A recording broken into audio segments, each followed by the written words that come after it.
everybody, welcome in the world of यथार्थ आयुर्वेदा. ओम धन्वंतरी नमामि. myself Kanaya Dudashawn, BMS final student.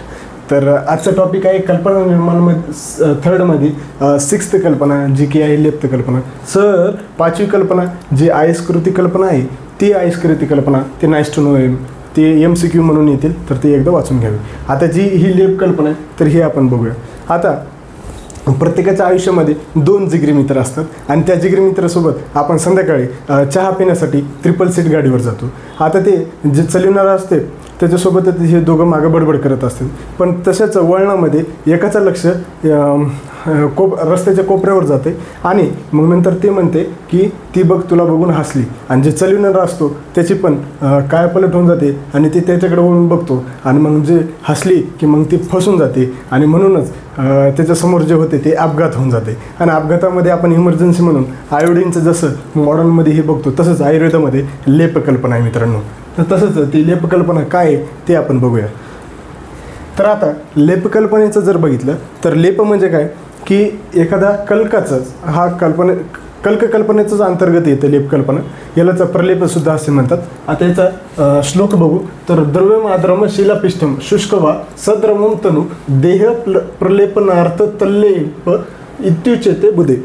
हे यादवजींनी सांगितलेले की बाबा असे द्रव्य औषधी संग्रहाचे द्रव्य त्यांचं काय करायचं शिलापिष्टाद्वारे त्यांचं चूर्ण करायचं आणि त्यांचं आद्र असतील किंवा समजा शुष्क असतील तर त्याचं जलासोबत घेऊन त्यांच्या शिलापिष्टाद्वारे हे करायचं. आता शीत किंवा उष्णद्वारे त्यांचं जे प्रलेप करतो त्याला आपण लेपकल्पना असं म्हणतो. आता हे लेपकल्पना जी आहे ती आर्द्र किंवा शुष्क अवस्थेमध्ये आपल्याला लावता येते. तर त्यांचं आपल्याला पर्याय नाव जर बघितले तर त्यांच्यामध्ये लिप्त, लेप, लेपन, आलेप असे वेगवेगळे पर्याय नाव आहेत. तर इथपर्यंत समजलं का? याच्या समोरचं जे पार्ट आहेत मित्रांनो ते म्हणजे प्रकार. आता सुश्रुतांनी एकदम चांगल्या व्यवस्थितपणे श्लोक सांगितलेले कसं त्रिविधम प्रलेप प्रदेह ख आलेपश्च म्हणजे प्रलेप आणि आलेप असे तीन प्रकार सांगितलेले. तर प्रलेप आता त्याच्यामधला जे पहिला प्रकार आहे ते म्हणजे प्रलेप. आता प्रलेप म्हणजे काय मित्रांनो?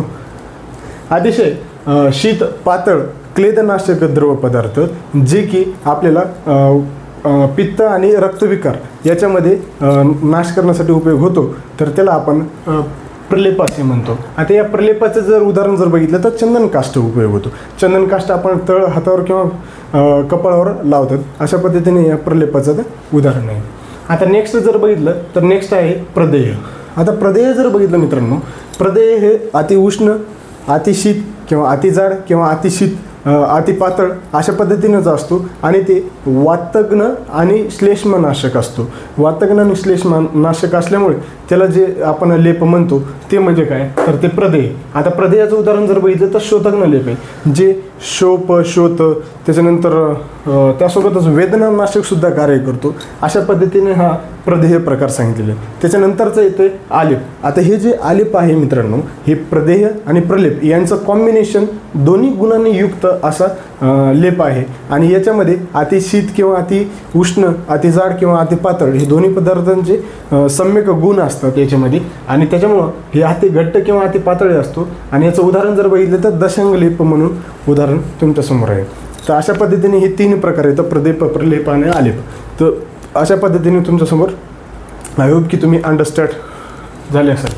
तर त्याच्यानंतरचं जे आहे ते म्हणजे आता आपल्याला लेप बनवताना स्नेह मिसळावा लागतो. आता वेगवेगळ्या दोषानुसार आपल्याला स्नेह मिसळावा लागतो. जसं वातजव्याधीमध्ये 1/4 मिसळायचा, पित्तजव्याधीमध्ये 1/6 मिसळायचा आणि कफजव्याधीमध्ये 1/8 मिसळायचा. MCQ येतं मित्रांनो लक्षात राहू द्या. वातजव्याधीमध्ये 1/4 कल्काच्या, पित्तजव्याधीमध्ये कल्काच्या 1/6, कफजव्याधीमध्ये कल्काच्या 1/8 भाग मिसळावा लागतो. त्याच्यानंतरचा नेक्स्ट पॉईंट आहे मित्रांनो समोर जाऊया. तर नेक्स्ट पॉईंट आहे दक्षता. आता प्रिकॉशन्स काय काय घ्यायला पाहिजे. आता प्रिकॉशन्स नीट काळजीपूर्वक ऐका मित्रांनो की रक्तविकार असतील किंवा शोथ असतील त्याच्यानंतर व्रणशोथ झालेला असेल तर त्याच्यासोबत त्यांचं काय करायचं अगोदर लावलेलं लेप हे सुकल्याशिवाय दुसरा लेप लावायचा नाही. अगोदर लावलेलं लेप दुसरं सुकल्याशिवाय दुसरा लेप लावायचं नाही. त्याच्यानंतर जर समजा शोथव्याधी जर समजा मार लागल्यामुळे जर समजा लेप हे सुकल्याच्या नंतर ते तसंच राहू द्यायचं शोथव्याधीमध्ये किंवा मार लागल्यामुळे.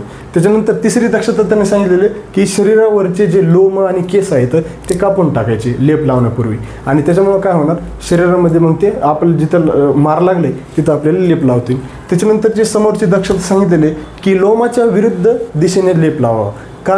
कारण की ते जे आपण लेप लावलेले त्यांच्यामधले जे औषधी द्रव्याचे जे गुण आहेत ते स्वेदस्रोतसाच्या सूक्ष्म भागापर्यंत जातील आणि लोमकूपाद्वारे ते मदत प्रवेश करतील शरीरामध्ये. अशा पद्धतीने ही दक्षता सांगितली. त्याच्यानंतर हे आलेप जे आहे ते रात्री लावू नये असं सांगितलेलं आहे. आलेप हे रात्री लावू नये. त्याच्यानंतर पहिल्या दिवशी जे लावलेलं लेप आहे ते दुसऱ्या दिवशी तेच राहू द्यायचं नाही. त्याच्यानंतर समोरची दक्षता सांगितलेली की दुसऱ्यांदा लेप लावण्यापूर्वी अगोदरचा लेप हे काढून टाकायचं. अशा पद्धतीने हे प्रिकॉशन्स असतं तुमच्यासमोर सांगितलेले आहेत. तर हे काळजीपूर्वक नीट ऐकून घ्यावं. इथपर्यंत समजलं का? हो की नाही? तर आता समोर बघूया. समोर जर बघितलं तर त्यांचं उदाहरण सांगितलेलं आहे. आता उदाहरणामध्ये आवलगुजादी लेप आहे. आवलगुज म्हणजे काय? बाकूची बीज. आता बाकूची बीज जर बघितलं तर यांच्यामध्ये घटक आवलगुजादी लेपामध्ये घटक द्रव्य जर बघितले तर घटक द्रव्य येते आवलगुजादी बीज ते घ्यायचं 192 ग्राम, हरताळपत्र घ्यायचं 48 ग्राम आणि गोमूत्र घ्यायचं आवश्यकतेनुसार. आता यांचं कसं करायचं, खलवयंत्रामध्ये तिन्ही हे घटक द्रव्य एकत्र करायचे निर्माण विधी यांची. तर तिन्ही घटक द्रव्य एकत्र केल्याच्या नंतर त्यांचं चांगलं मर्दन कार्य करायचं आणि एकदम कल्कसदृश्य लेप आकाराचे तयार झाल्याच्या नंतर जे प्राप्त होतो त्याला आपल्याला आवलगुजादी लेप असे म्हणतो. आता या आवलगुजादी लेपाचा उपयोग आपण जर बघितला तर या आवलगुजादी लेपाचा उपयोग स्वित्र किंवा वर्णविकृती याच्यामध्ये उपयोग होतो प्रामुख्याने. इथपर्यंत समजलं हो की नाही? आता समोरचं पार्ट बघूया. आता समोर येते नेक्स्ट उदाहरण सांगितलेले त्यांनी की केशवर्धक लेप. केशवर्धक लेप याच्यामध्ये म्हणजे केशवर्धन करण्यासाठी जे यूज होतो. आता याच्यामध्ये जर घटक द्रव्य जर बघितले मित्रांनो तर याच्यामध्ये गोक्षूर बीज एक भाग घ्यायचं, तिलपुष्प एक भाग घ्यायचं, त्याच्यानंतर मधु घ्यायचं आणि घृत घ्यायचं. हे सर्व द्रव्य एक भाग घ्यायचे.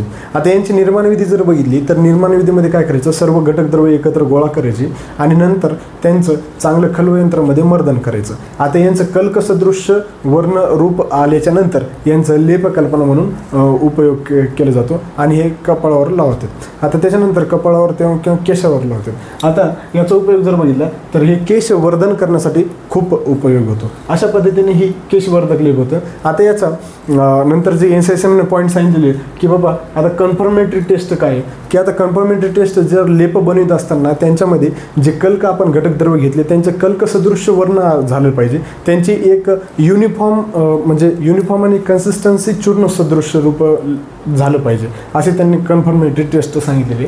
त्याच्यानंतर याचं संरक्षण जर बघितलं तर एअरटाईट कंटेनरमध्येच संरक्षण करायचं.